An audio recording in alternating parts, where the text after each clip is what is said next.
Berlin, November 1940. The cold autumn rain drummed against the tall windows of the Reich Air Ministry, a rhythmic percussion that seemed to underscore the confident rhythm of the Third Reich itself. Inside the opulent halls, lined with marble columns and draped with crimson banners bearing the hooked cross, Reichsmarshal Hermann Göring stood before a gathering of senior Luftwaffe officers. The air was thick with cigar smoke and the scent of French cognac, spoils from a conquered nation. Göring, resplendent in his powder-blue uniform, adorned with medals that caught the light like small suns, held a telegram in his thick fingers. His lips curled into a smile, then parted to release a sound that would become infamous in the annals of military hubris. A deep, rolling laugh that filled the chamber and bounced off the high ceilings. The officers joined in, their laughter cascading through the room like a wave. The telegram bore news from America. President Roosevelt had announced a plan to produce 50,000 military aircraft. 50,000. The number seemed absurd, preposterous, laughable, and so they laughed. To understand the depth of that laughter, one must understand what the world looked like through German eyes in the autumn of 1940. Europe lay prostrate beneath the Nazi boot. Poland had fallen in weeks. Denmark and Norway had been secured. The Low Countries had crumbled. France, mighty France, with her vaunted Maginot Line and proud military tradition, had surrendered after a mere 6 weeks of fighting. The British Expeditionary Force had been driven into the sea at Dunkirk, leaving behind mountains of equipment on the beaches. Britain itself stood alone, battered nightly by waves of Luftwaffe bombers during the Blitzkrieg campaigns. The German war machine seemed unstoppable, a force of nature given shape in steel and iron and fire. And at the heart of this machine was the Luftwaffe, Göring's personal instrument of terror and triumph.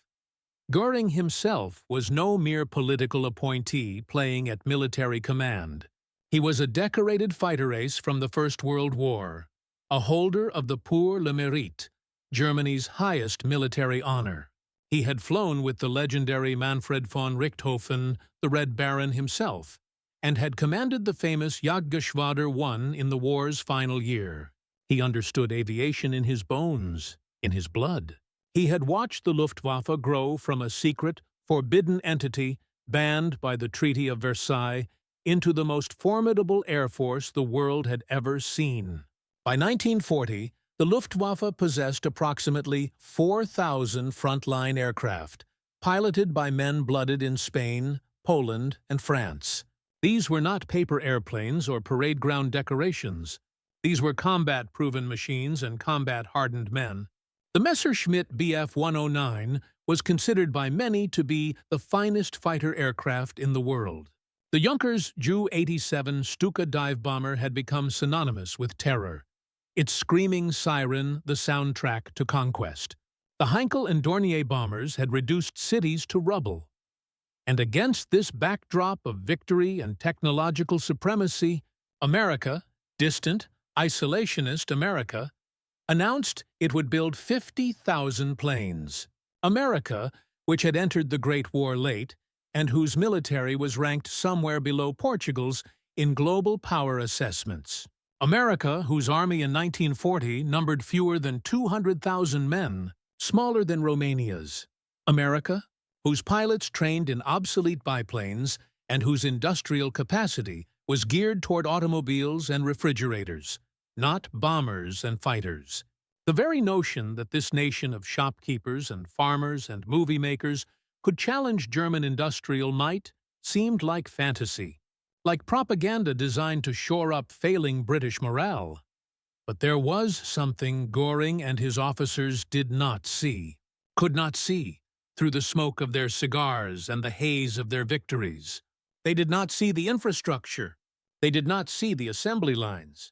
They did not see the vast networks of iron and steel mills, the rubber plants, the aluminum foundries. They did not see the engineering schools graduating thousands of trained minds every year. They did not see the culture of innovation that prized practical problem-solving over theoretical purity. They did not see the vast distances of the American continent, safe from bombing, safe from invasion, where factories could run 3 shifts a day, every day, without fear. They did not see the managerial revolution that had transformed American manufacturing, the principles of mass production pioneered by Henry Ford, and refined across countless industries.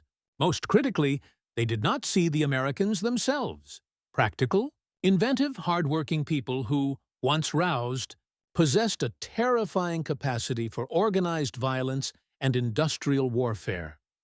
The German expectation was rooted in their own experience. German aircraft production was a craftsman's art. Each plane was built with precision, with attention to detail, with an emphasis on quality over quantity. German engineering was the envy of the world. Complex, sophisticated, elegant. A Messerschmitt or a Focke-Wulf represented hundreds of hours of skilled labor, fitted and adjusted by master craftsmen. The idea that aircraft could be mass-produced like automobiles, stamped out on assembly lines by semi-skilled workers, seemed to violate the very nature of aviation engineering. Aircraft were delicate, complex machines that required expertise and precision. They were not consumer goods, but that was precisely what America intended to make them. The transformation began not with a single decision, but with a cascade of them, a mobilization of resources and talent that had no precedent in human history. William Knudsen, former president of General Motors, was brought to Washington to lead the production effort. He arrived with an industrialist's understanding of scale and efficiency.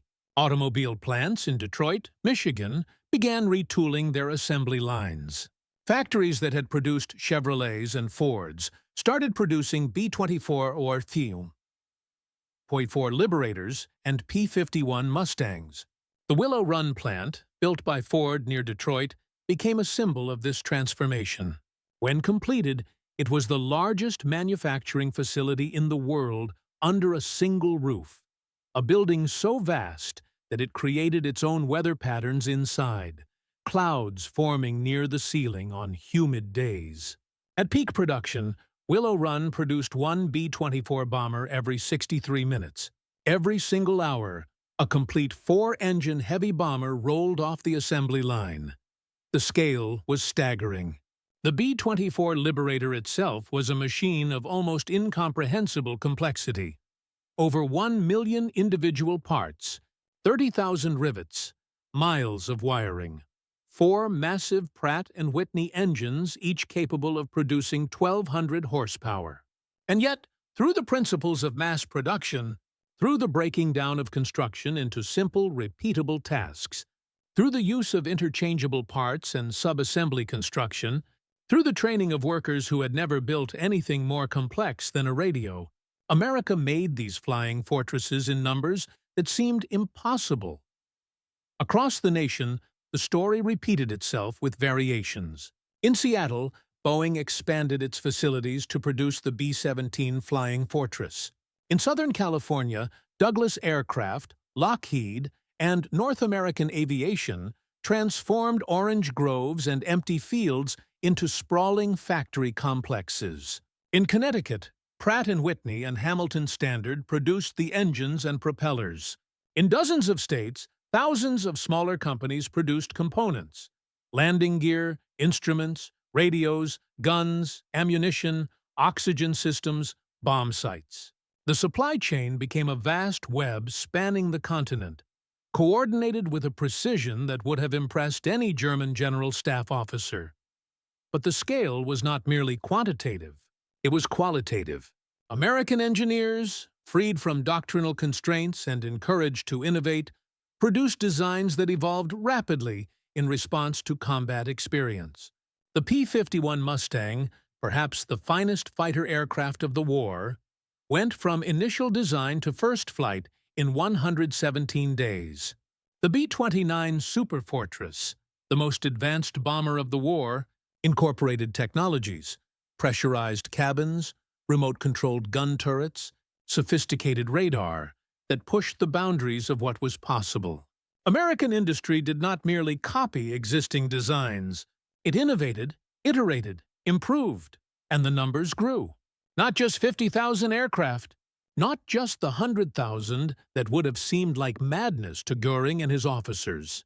By the time the war ended in August 1945, American factories had produced over 300,000 military aircraft. 300,000. That number included 18,000 B-24 Liberators, 12,000 B-17 Flying Fortresses, 15,000 P-51 Mustangs, 12,000 P-47 Thunderbolts, and thousands upon thousands of other types: fighters, bombers, transports, trainers, reconnaissance aircraft, naval fighters, dive bombers, torpedo bombers. The United States produced more aircraft during the war years than all other combatant nations combined. More than Germany, more than Britain, more than the Soviet Union, more than Japan, combined. The aluminum alone required for this production represented an industrial achievement of staggering proportions. In 1939, American aluminum production stood at roughly 300 million pounds per year. By 1943, it had exploded to over 2 billion pounds per year. New smelting plants were built in the Pacific Northwest, powered by hydroelectric dams on the Columbia River. The electricity required to refine aluminum from bauxite ore was immense, and so America built the dams, strung the power lines, and established the plants. Each B-17 Flying Fortress contained approximately half a ton of aluminum. The Willow Run plant alone consumed more electricity than the entire city of Detroit. The aviation fuel required for this aerial armada represented another logistical triumph. High-octane aviation gasoline, 100-octane fuel necessary for high-performance engines, was produced by American refineries through advanced catalytic cracking processes. By 1944, American refineries were producing more than 500,000 barrels of aviation gasoline per day.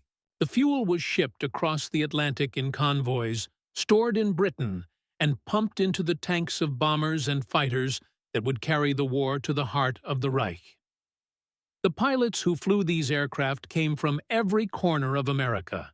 Farm boys from Iowa who had never been more than 50 miles from home, factory workers from Detroit, college students from California.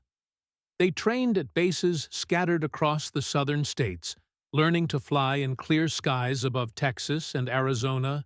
They learned navigation, gunnery, formation flying, bombing techniques. They learned to operate the sophisticated equipment that filled their aircraft. The Norden bomb sight, a mechanical computer of remarkable precision. The radios that could communicate across hundreds of miles. The oxygen systems necessary for survival at altitudes above 10,000 feet. They learned, and then they shipped out to England, to North Africa, to Italy, to the Pacific. And when they were shot down, when they were killed or captured, they were replaced. Always replaced. The training pipeline never stopped. The factories never stopped. The great machine of American production rolled forward with inexorable momentum. The German response evolved through stages of disbelief, concern, and finally, desperation.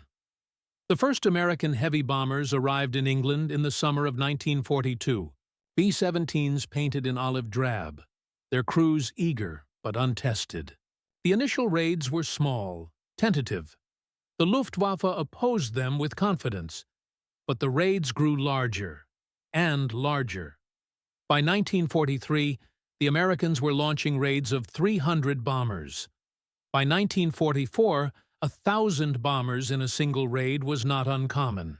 The sky over Germany became crowded with American aircraft, each one representing tons of aluminum, rubber, steel, and fuel, each one a testament to industrial capacity that the Reich could not match. German industry struggled to respond. Aircraft production did increase. In 1944, Germany actually produced more fighter aircraft than in any previous year of the war. But it was not enough. Never enough. For every Luftwaffe fighter that rose to challenge the bomber streams, there were 10 or 20 American fighters flying escort. The P-51 Mustang, with its range extended by drop tanks, could now accompany the bombers all the way to Berlin and back. German pilots, many of them veterans with hundreds of hours of combat experience, found themselves overwhelmed by sheer numbers. The kill ratios meant nothing when, for every bomber shot down, 10 more came the next day. The targets multiplied. Synthetic oil plants, ball-bearing factories, aircraft assembly plants, marshalling yards, cities. The Reich's industrial infrastructure, painstakingly built over decades, was systematically destroyed. And the bombs that fell from those aircraft represented yet another dimension of American industrial might. Each B-17 could carry 4,000 pounds of bombs, each B-24 even more. The bomb production itself required vast industrial effort. Explosives factories, shell casing plants, fusing mechanisms. America produced it all, in quantities that seemed limitless. Göring watched his Luftwaffe bleed white in the skies over Germany. The pilots he had trained, the aces he had decorated, died in increasing numbers. By 1944, German pilot training had been cut to a fraction of what it had been, not by choice, but by necessity. There was no fuel for extended training flights, no experienced instructors to teach the next generation. Young German pilots went into combat with perhaps 20 hours of flight time, while their American adversaries had hundreds of hours of training. The technological edge that Germany had possessed in 1940 had eroded and then reversed. The P-51 Mustang was superior to any mass-produced German fighter.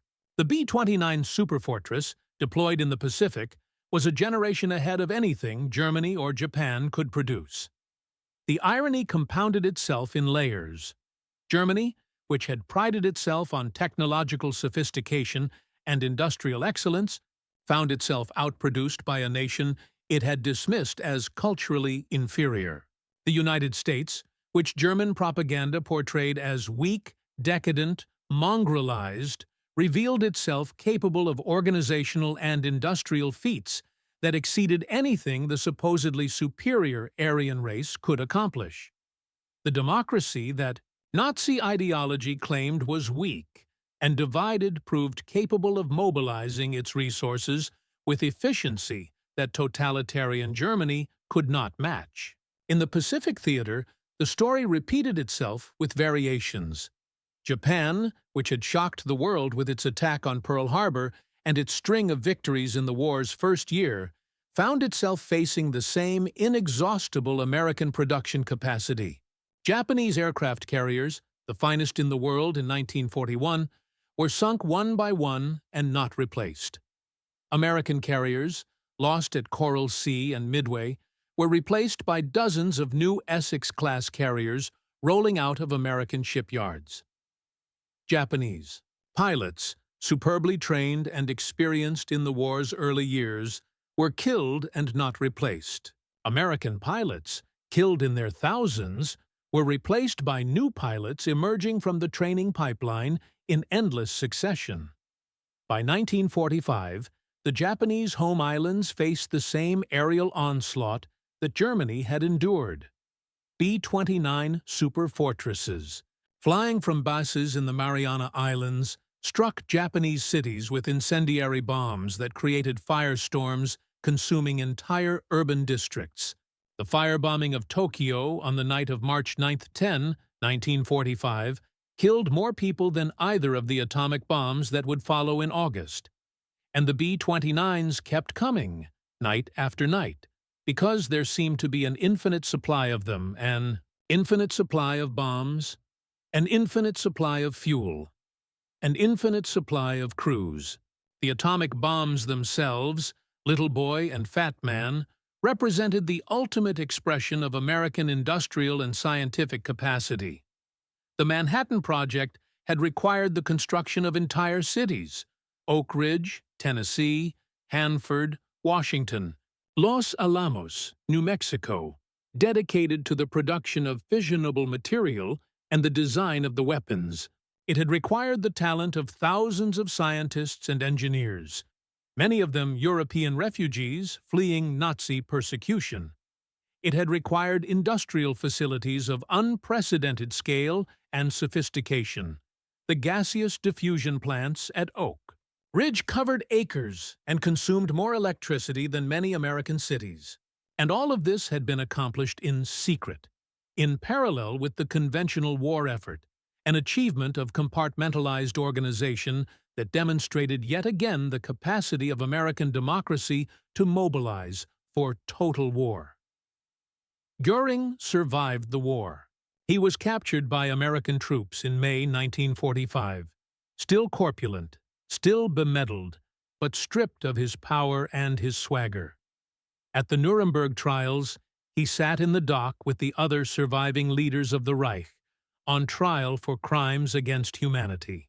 In his cell at night, did he remember that laugh in November 1940? Did he remember the telegram announcing Roosevelt's plan for 50,000 aircraft? Did he calculate, with the mind that had once understood aviation and strategy, how completely he had misunderstood the nation he had dismissed? The final accounting tells its own story. Germany produced approximately 120,000 military aircraft during the entire war. Japan produced approximately 75,000. Britain produced approximately 130,000. The Soviet Union, despite losing vast industrial regions to German invasion, produced approximately 160,000. The United States produced over 300,000. In the single year of 1944, at the peak of production, American factories produced 96,000 military aircraft, nearly matching Germany's entire war production in 12 months. The economic implications rippled outward in concentric circles. America achieved this production miracle while simultaneously building the world's largest navy. Dozens of aircraft carriers, hundreds of destroyers, thousands of landing craft. While producing millions of trucks, the famous deuce and a half that supplied Allied armies with a mobility German forces could only envy. While producing tanks, artillery, small arms, ammunition. While feeding not only its own military, but shipping food to Britain, to the Soviet Union, to liberated territories. The Lend-Lease program alone represented an economic commitment that dwarfed the GDP of many nations, over $50 billion in aid, at 1940s values, shipped around the world. What the German officers laughing in that Berlin chamber in November 1940 could not comprehend was that they were not laughing at a bluff or an empty boast. They were laughing at a promise, and America kept its promises.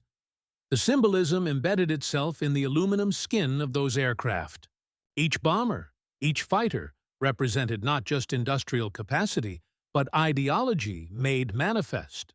The crews who flew them came from a society where a farmer's son could become an officer, where ability mattered more than birth, where the assembly line worker and the factory owner's son trained side by side. The decentralized, chaotic, argumentative democracy that Nazi ideology claimed was weak proved capable of coordination and sustained effort that the regimented totalitarian state could not match. The B-17 was christened the Flying Fortress, not just for its defensive armament, but for what it represented: democracy with wings and bombs, freedom armed with terrible purpose. There is a moment, recorded in various memoirs and histories, when Göring reportedly said to his adjutants late in the war, "When I saw American bombers flying over the Reich with escorts of American fighters, I knew we had lost the war." Whether he actually spoke those words or whether they represent a post-war construction matters less than their essential truth. The sight of those contrails, hundreds of white lines drawn across the German sky by aircraft that should not have existed in such numbers, was the physical manifestation of his miscalculation. The laugh in November 1940 echoed through the years, transforming as it traveled, becoming darker, more hollow, until it inverted entirely from the confident mockery of November 1940 to the bitter recognition of defeat in the spring of 1945.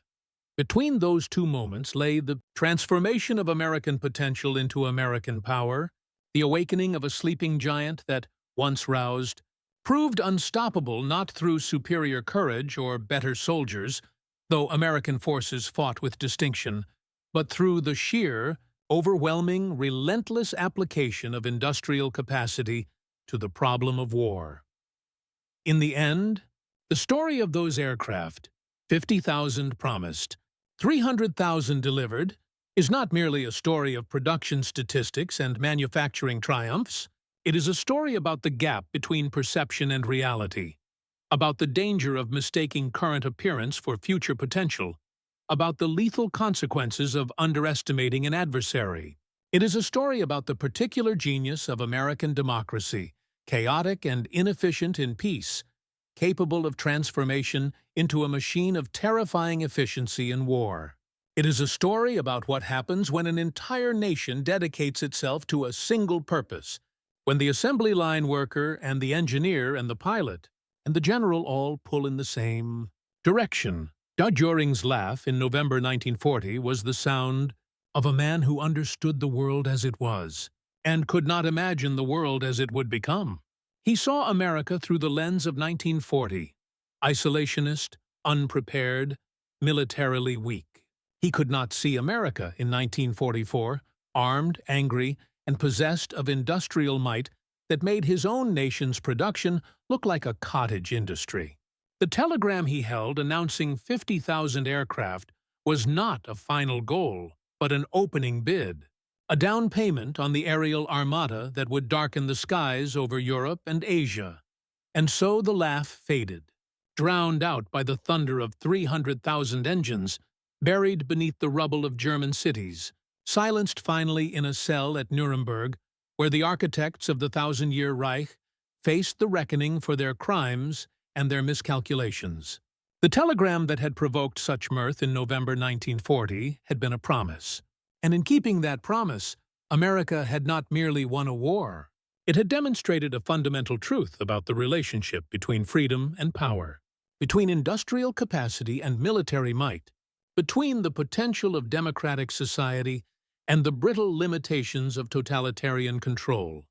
The aircraft themselves, after the war, were mostly scrapped. Thousands upon thousands of them bulldozed into piles, melted down, returned to the aluminum and steel from which they had been made. But what they represented, what they had accomplished, could not be undone. They had written history in contrails across the sky, had delivered the judgment of democracy upon tyranny, had transformed the laugh of November 1940 into the silence of May 1945. They had been the answer to a question Göring had never actually asked, but should have. What happens when you awaken a democracy to the possibility of its own power? The answer filled the sky. 300,000 times over, the answer filled the sky.